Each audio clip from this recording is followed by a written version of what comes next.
বাংলার ক্রিকেটের লাল গালিচায় কত পেসাররাই তো এলো গেল, এক্সপ্রেস গতিতে ছুটতে পারলো কজনে। এক মাশরাফি আর তাসকিন ছাড়া গতির ঝড় তুলতে খুব একটা দেখা যায়নি কাউকে, যারাও একটু পূর্বাভাস দেখায় গোধূলির আগেই তা আবার ফুরিয়েও যায়। বাংলার ক্রিকেটে কেন গতিময় কোনো পেসার নেই বা আসে না, জানার চেষ্টা রিপোর্টে। Bowled him out. Wow, what a good delivery. Good quick full ball. Similar to the one. ক্রিকেটের রূপকথার রাজ্যে এক একজন রাজকুমার, ওদের গতি ক্রিকেটের শোভা, ওদের আগ্রাসন, অ্যাপ্রোচ, অ্যাটায়ার সবই শিল্প, সৌন্দর্য। ওরা আবার ভয়ঙ্কর, সর্বনাশা, ওরা করে ধ্বংসলীলায় খেলা। পেসাররা তাই ক্রিকেটের oxygen. Top of off stump, what a beauty. Good move, Strauss.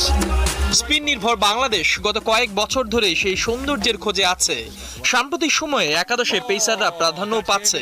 অনেক ফাস্ট বোলারে দলে ভ্যারিয়েশনটাও এসেছে, কিন্তু কেউ কি জেনুইন পেসারের সেই আগ্রাসন আর অ্যাটিটিউডটা দেখাতে পারছে? You won't be taking advantage of any more. চলমান জিম্বাবুয়ে সিরিজে হারারের উইকেট, হালকা ঘাস আর ময়েশ্চারে পেসারদের জন্য আশীর্বাদ। এক্সট্রা বাউন্সে যা করে দেখিয়েছেন স্বাগতিক দলের মুজারা বানি, লুক জংয়েরা। বিপরীতে তেমন কোনো বাউন্সারই মারতে দেখা যায়নি বাংলাদেশের তিন পেসারদের। Blessing Zarabani has নিকট অতীতের মাশরাফি, হালের তাসকিন ছাড়া জাতীয় দলে নিয়মিত জোরে বল করার তেমন কেউ নেই।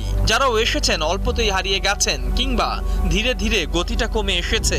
সেখানে বিশ্বের সবচেয়ে ক্রিকেট এখন অনেকটাই হয়ে গেছে উইকেট নির্ভর, কিন্তু দিন শেষে আসল কাজটা করতে হয় পেসারদেরই। জিম্বাবুয়ের বিপক্ষে প্রথম ওয়ানডে জয়ের পর যেমনটা বলছেন tiger captain Tamim Iqbal. The wicket can offer you a lot of things, but if you don't have a plan, if you don't put the ball in the right area, it's not going to help you. ভালো pacer হতে হলে মাঠের পারফরমেন্সের আগে নাকি অ্যাটিটিউডটা দেখাতে হয়, গ্ল্যাডিয়েটরের একটা ভাব নিতে হয়। ওরাই যে ম্যাচ জয়ের প্রধান অস্ত্র। বাংলার ক্রিকেটে তাই ফিরে আসুক সেই সোনালী সূর্যোদয়। ইহতেশাম সবুজ, ৭১।